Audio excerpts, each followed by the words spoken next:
Sony recently announced the new addition to the cinema line, the FX3. Today I'm gonna tell you why I'm not getting one, but why I think you should instead.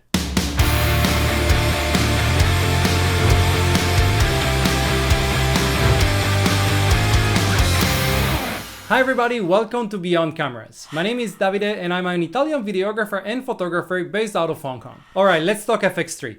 First of all, let me say that I really think this camera is terrific. It is full frame, it has 4K 120, 1080, 240, it has 10-bit 422, 16-bit RAW external, IBIS and XLR audio. So what do you want more in a camera of this size and price? However, as I said in the beginning, I'm not getting one.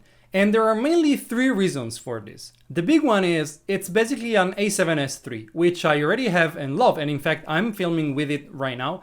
But I don't see any reason for me to upgrade to a camera that is exactly the same. Yes, of course, it's a different body. It has a fan inside for preventing the overheating. But I have to say that I've been using the A7S III for a while already, and I've never had any problem about overheating or anything like that. And you could argue that the FX3 comes with the handle with the XLR inputs in it.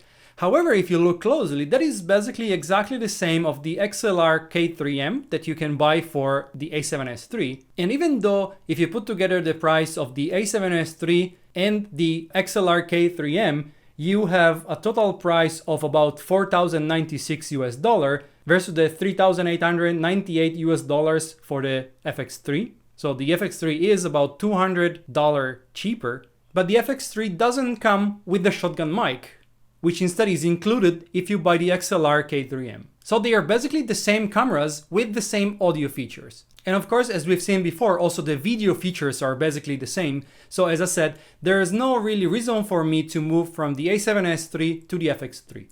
You could also argue that the body is different, there are multiple mounting points on it, but I have a cage for my A7S III, which allow me to have even more mounting points and chances and possibilities. So I don't really think that's a big deal breaker for me not having this already on the body. And still talking about the similarities or differences with the A7S III, one big difference could have been that the FX3 comes with the S-Cinetone color profile.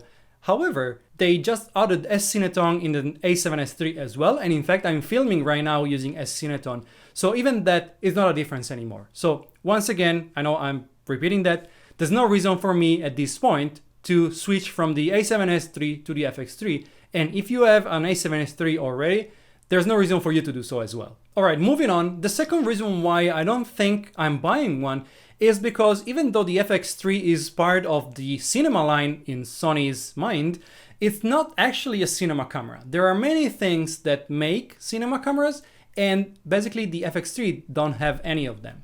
First of all, and probably the most important thing, it doesn't have timecode. Now, if you're not familiar with timecode, it's something that is used to synchronize multiple cameras and multiple audio sources, and it's very, very important when you're shooting documentaries, when you're shooting things with multiple cameras, and so on and so forth. And the FX3 doesn't have that feature, while for example the FX6 and the FX9, if we don't talk about the Venice, which is the higher end, they all have this feature. Another thing that is missing in the FX3 that instead the FX6 and the FX9 have are the variable ND filters. Now this is for me a deal breaker. I would have switched from the A7S III to the FX3 immediately if the FX3 has the ND filters, the variable ND filters in body. It is not necessarily a big deal having to screw an ND filter on the lens every time, but of course if you're out shooting that takes a bit of time and you may have missed the action, or anyway if you need to go in and out, that could be a problem. While on the FX6 and FX9, having the digital ND filter already built in, it's super easy because you can set it on auto, and then if you go indoor and outdoor and you move between the two locations, the filter changes automatically and allows you to have the best possible image quality, either you're inside or outside. As I said, the FX3 doesn't have that, and I would have switched immediately if only it had. Lastly, and this is not exactly a deal breaker for me, but probably just a nice to have feature, the FX3 doesn't record RAW internally. While I would prefer to do so, you'd need always to have an external recorded. And as I said, this is not a big deal, but would be nice to have a camera small like that recording RAW internally. The last of the three reasons why I'm not buying an FX3 is because of the screen. It has the exact same screen of the A7S III, and let's be honest, it's not that great. When you shoot outdoor, for example, under the sunlight, you can barely see something on that screen. And it's really a problem if you have to focus manually on something, but even if you want to frame your scene. You can get away with it on the A7S III because it has an amazing viewfinder, but there's no viewfinder on the FX3 because it's a cinema camera. So how do you do it?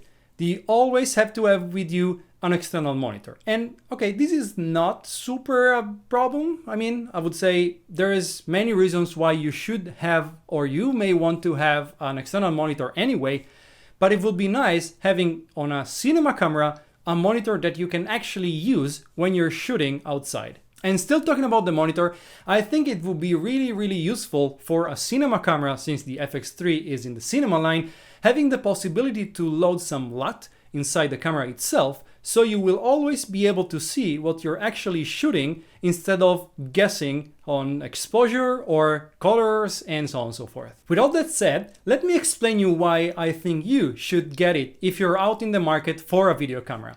And before we do so, just hit on the like button below if you're enjoying this video or you find it insightful. It will help this video to be recommended to other viewers so they can enjoy it as well, and would really mean a lot to me. As I've mentioned before, I really think the FX3 is an exceptional camera, and it has everything I love from the A7S III, and I think the A7S III is an exceptional camera, so yeah, that goes by itself. I think you should buy one if you're in the market for a new video camera, because it has some advantages over the A7S III if you don't have one already.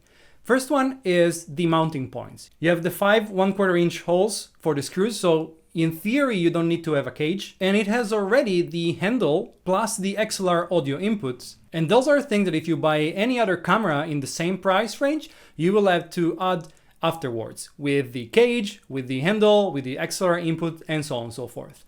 Although, as I said before, the FX3 doesn't come with the shotgun mic, so you need to consider that in your budget if you buy one. But probably the most important reason why you should get an FX3 is that with it you get the best video and audio quality you can get for your money in the quality price ratio.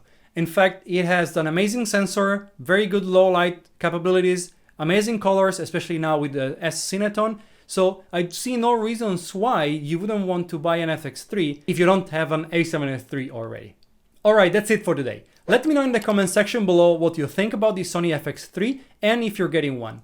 If you want to buy one, perhaps you can use my affiliate link down below. It will not cost anything additional to you, but it will give me a small commission that I can use to produce more and better videos. But that's it for me. Thanks so much for watching. I really hope you enjoyed it. Hit the like button below, subscribe if you haven't already, and I see you in the next video.